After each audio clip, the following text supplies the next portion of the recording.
The storm hit Mount Alder Ridge without warning. Snow came sideways, thick and loud, killing visibility in seconds. I was 3 miles from my cabin when my left knee gave out on the ice. I went down hard. The radio was dead. The temperature kept falling. I checked my pack. 1 flare, 2 protein bars, a broken compass. My rifle was intact, but the bolt was frozen. I tried to stand. Pain shot through my leg. The wind cut through my jacket like a blade. I knew I couldn't outrun the storm. I dragged myself behind a cluster of black pines near Granite Hollow. My fingers burned, then went numb. Snow buried my boots. I forced my hands to work, building a low wind wall with rocks and branches. Slow, controlled, no wasted movement. Night arrived early. The sky turned black and heavy. I felt the cold settling into my bones. I didn't pray. I didn't curse. I focused on my breath. In through the nose, out through the mouth. I wrapped my leg tight and waited for the shaking to stop. Around midnight, I heard something moving downhill. Heavy steps. Not a deer. Not wind. I loaded the rifle by hand, forcing the bolt free. I aimed into the dark until the sound faded. The mountain tested me again. I stayed still. My fire wouldn't catch. The matches snapped in my gloves. I used the flare, shielding it with my body, and finally got the wood burning. The heat was weak but real. I rotated my hands slowly, counting seconds to stay awake. Pain tried to pull me under. Cold tried to finish the job. I ignored both. I checked my leg. Swelling. No fracture. I tightened the wrap again. I ate half a bar, chewed slowly. No rush. Panic wastes energy. Energy was life. When dawn came, the storm broke. The mountain let me go. I crawled downhill until I found the old service trail near Cedar Pass. That night should have killed me. It didn't. I walked away because I stayed in control. My name is Ethan Walker. I'm a former military instructor. I live alone near Cedar Pass, far from towns, far from people. What you just heard happened 3 winters ago on Mount Alder Ridge. This story is real within this world. I didn't survive because I was stronger than the mountain. I survived because I followed rules I learned long before I came here. Control your body. Control your actions. Ignore what you can't fix. Do the next necessary thing. This channel tells stories like this one. Stories about isolation, storms, injuries, and choices made under pressure. No heroes, no speeches, just survival, discipline, and consequences in places where mistakes don't get forgiven. If you value calm under pressure and real decisions in unforgiving environments, subscribe to the channel. These stories are released regularly, and each one stands on its own. Turn on notifications so you don't miss the next chapter. Before we continue, leave a comment and tell me where you're watching from.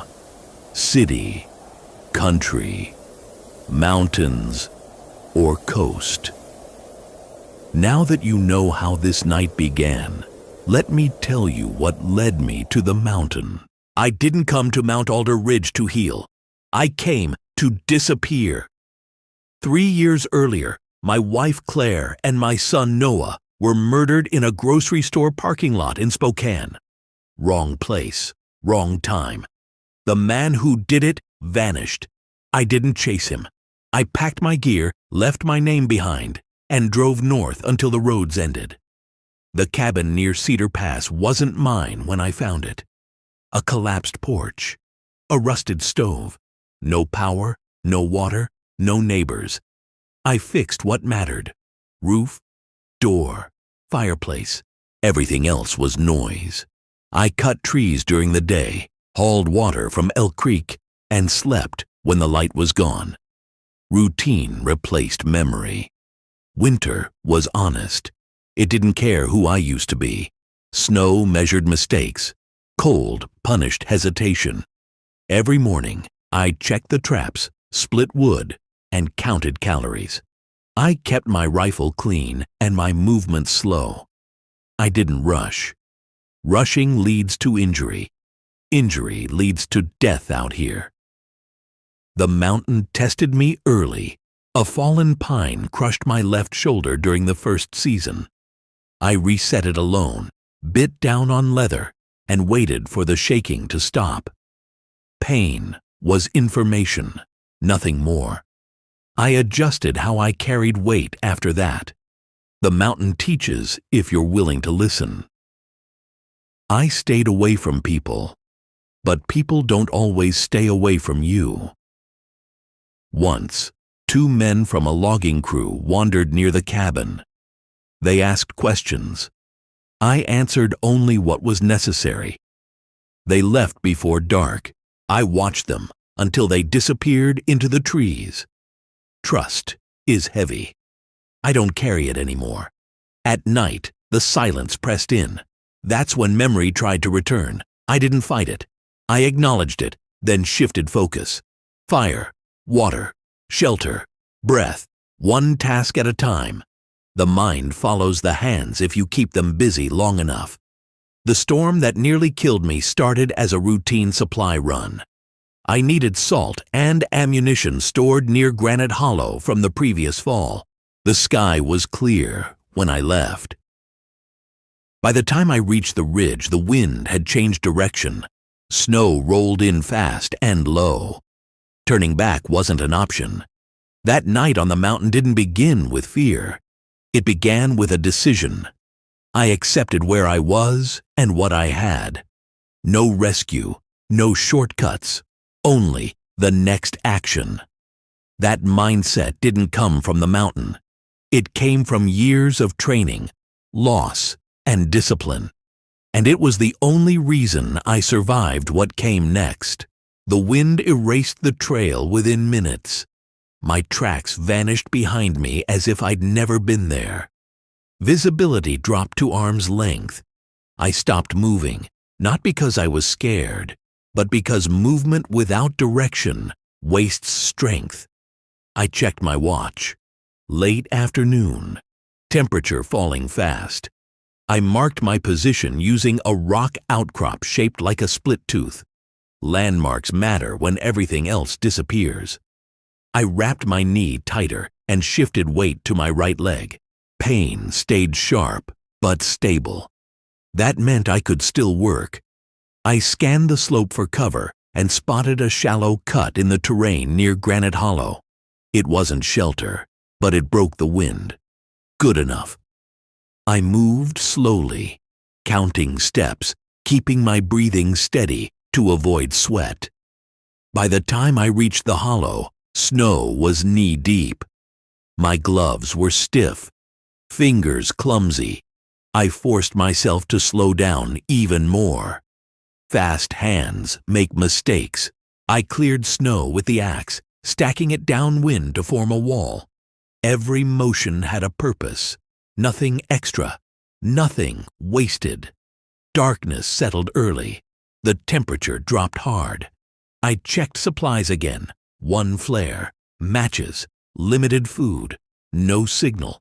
I didn't think about how long the night would be. Time doesn't help you survive. Actions do. I focused on building a fire platform with dead wood I'd kept dry in my pack. The first match failed. The second snapped. I adjusted my grip and tried again. The flame caught for a second, then died. I didn't react. I repositioned the tinder, shielded it with my body, and struck another match. The fire took slowly. Weak, but alive. That was enough. The sound came from uphill. Slow, heavy, measured. I stopped everything and listened. Wind carries lies, but weight doesn't. I brought the rifle up and forced the bolt back inch by inch until it freed.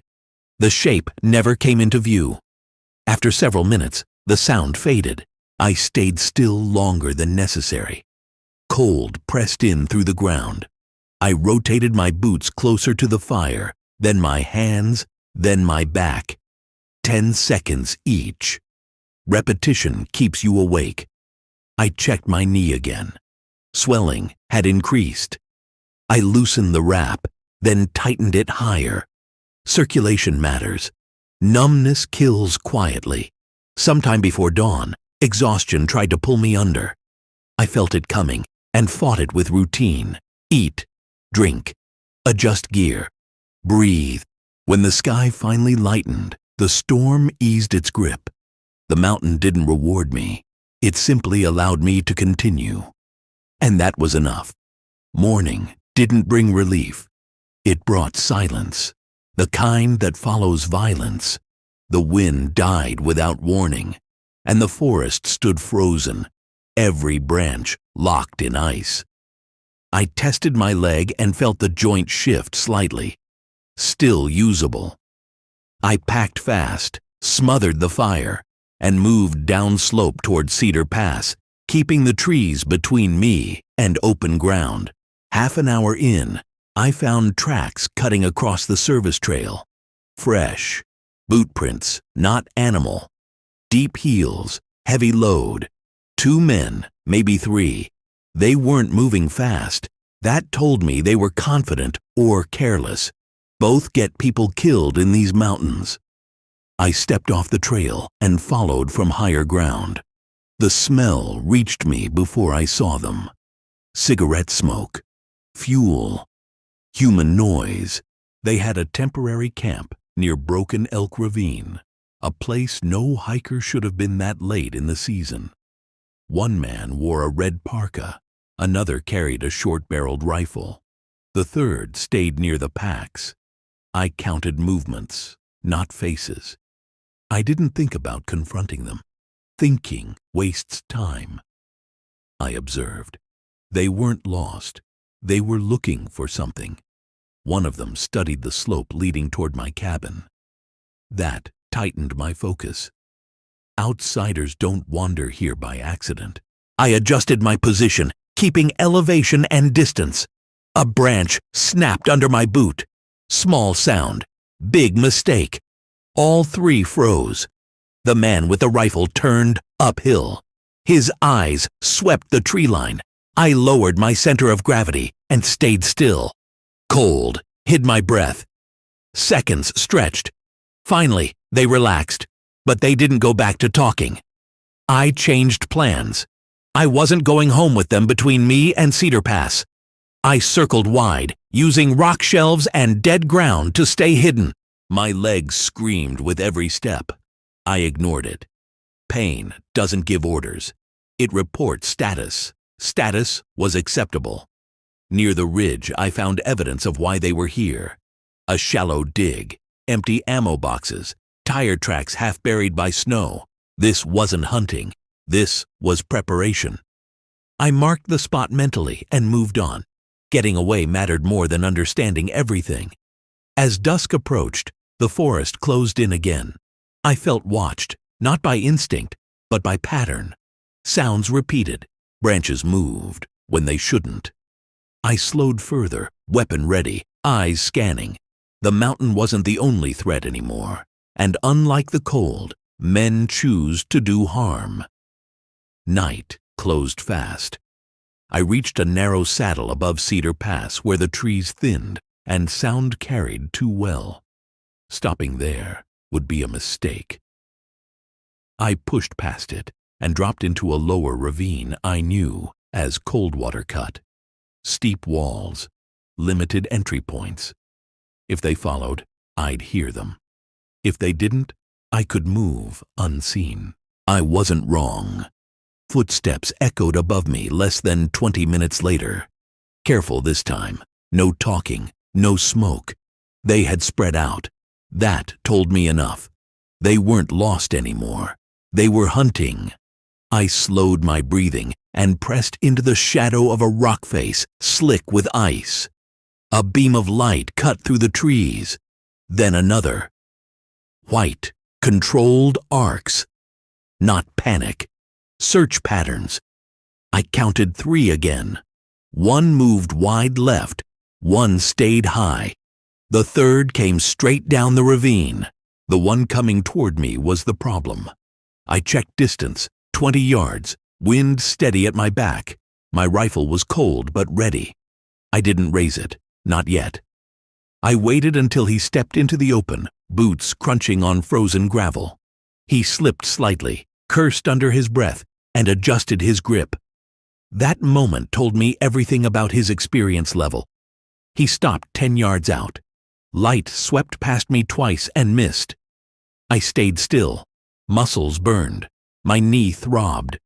I ignored both. He turned his head, listening. I shifted a single step to the side to line up a clear path behind him. If it went wrong, I needed an exit.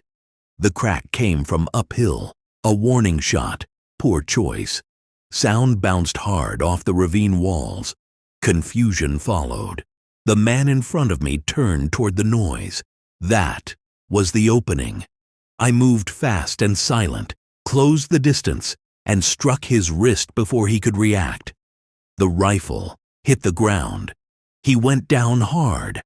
I didn't linger. I took the weapon, broke it, and kicked it into the creek. He groaned, but didn't chase. I was already moving.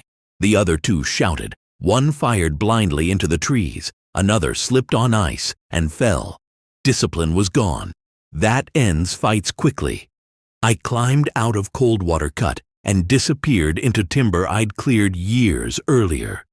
My trail vanished in old snow and deadfall. I didn't look back. I didn't feel victory. Only momentum. I kept moving until the lights were far behind me, and the forest returned to its normal sounds. By the time I reached the cabin, the sky was turning gray.